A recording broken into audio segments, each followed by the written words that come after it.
l'info écho avec Capital. L'info pratique Capital, dernière ligne droite pour le Brexit. Le 1er février, le Royaume-Uni ne sera plus un État membre de l'Union européenne. Mais rassurez-vous, il n'y aura pas de bouleversement à venir tout de suite, précise Capital. En effet, a été négociée une période de transition jusqu'au 31 décembre 2020.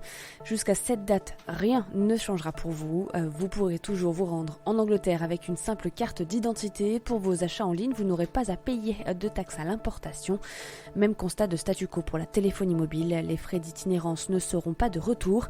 Bonne nouvelle aussi pour les Français installés outre-Manche avant fin 2020. Leur statut ne sera pas remis en question. Le coup de gueule poussé contre une offre de stage postée par la députée Manon Aubry a fait réagir l'élu. Ce week-end, cette dernière avait suscité la polémique sur Twitter en relayant une offre de stage qu'elle cherche à pourvoir dans son équipe au Parlement européen. La rémunération proposée, 1 200 € par mois, a été critiquée par les internautes alors que la somme est dans la fourchette prévue par l'institution pour les stages à temps plein, se défend l'élu. Surprenante en revanche, la durée de travail mentionnée, 42 heures hebdomadaires alors que le règlement du Parlement prévoit 40 heures de travail par semaine. Ce à quoi Manon Aubry nous a répondu « De toute façon, il travaillera largement moins de 42 heures, il est là pour apprendre ». Le chiffre du jour, 2 €, c'est le prix à payer pour acheter la monnaie lancée par le PSG cette semaine. Depuis ce mardi, le club de football incite ses fans à acquérir sa nouvelle crypto-monnaie afin de peser dans les décisions du club. Mais ne vous attendez pas à choisir l'identité du futur buteur du club, vous ne serez consulté que sur des choix accessoires, comme définir le message du brassard du capitaine. Côté investisseur, est-ce une bonne affaire ?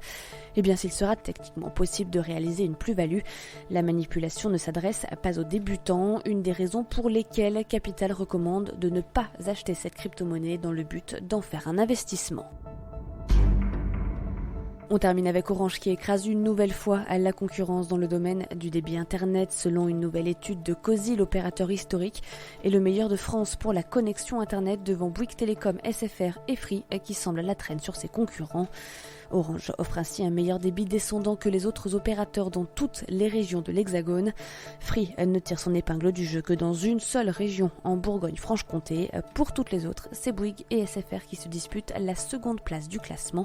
Retrouvez tout le détail région par région sur notre site. C'était l'info écho avec Capital.